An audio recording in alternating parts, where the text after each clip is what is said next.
Já, Óskar, það kannski við enda að byrja Óskar innilega til hamingju með titilinn. Já, bara ég tek þeim þökkum, kærar þakkir. Hvernig þegar þú tókstu þessu liði í byrjun tímabils, varst að sjá fyrir að þú gæti gert þetta? Já, alveg eins sko, ég meina verkefni kannski ósköp einfalt að reyna að koma Haukum í fremstu röð, síðan það bara alltaf spurning hvað það tekur langan tíma. Það kannski óraði ekki fyrir að gengi svona vel en sann sem áður við vorum með góðan grunn og síðan bætum við okkur, reyndar aðri farnir og allt það sko en jú, maður svona vonar alltaf að það detti einhver titill. Með við litin á medalínu sem með hálsinn, þá hlýtur það geta verið sammála það að þú ert búinn að koma Haukaliðinu í fremstu röð á ný?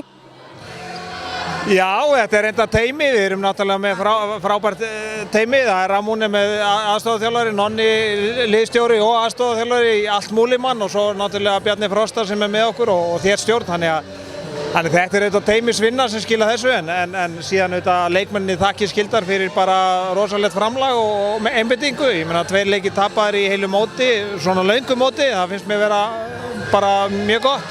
Þeir voru náttúrulega frekar óhefnar, Haukastelpurnar óhefnar í undanúrslitum bikarsins. Það hlýtur að hafa aukið svolítið á hungrið að ná árangri í deildinni. Já, ég hugsa að það gert það þegar upp í staði, sko. Maður er auðvitað gríðarleg vonbrigði og það er kannski svona erfitt að ná að snúa því upp í eitthvað pósitíft en mér fannst leikmenn höndla það mjög vel og þetta er svona ákveðin afrakstur á því.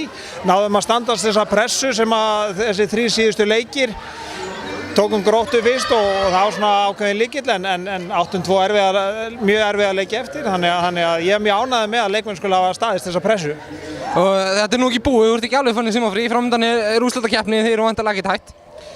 Nei, langt við frá, nú er þetta bara mót búið og nú þarf bara að fara að skrúa þessu upp í næsta mót, það er 1 dolla eftir og við auðvitað hljótum að gera tilkall í það og við gerum okkur grein fyrir því að liðin vilja vinna okkur en samt sem áður, ég held að við hljótum að vilja það. Ég veit ekki alveg, ég gekk illa að fylgjast með úrslitum öðru leikjum þannig ég er ekki alveg viss hvort það séu Fylkir eða Selfoss og farið í 8 úrslitum en ég ætla samt að spyrja þig bara hvernig leggjast þessi 8 úrslit? Já, bara mjög vel, við höfum verið í leikjum á móti báðum þessum liðum þannig að við þurfum að öllu okkar halda til þess að klára það þannig að það er bara verkefni sem byrjar eftir viku þannig að við förum núna bara fullu í það að sjá fyrst hverja við fengum og síðan bara undirbúa okkur vel fyrir það þannig að það er bara það sem við gerum, það er að undirbúa leiki og síðan að sjá hvort að við náum að fylgja því í gegn. Ætla að gefa frí helgina að leyfa stelpunum að fagna? Já, alls ekki, við ætlum að æfa alla helgina, ekki frí á morgun.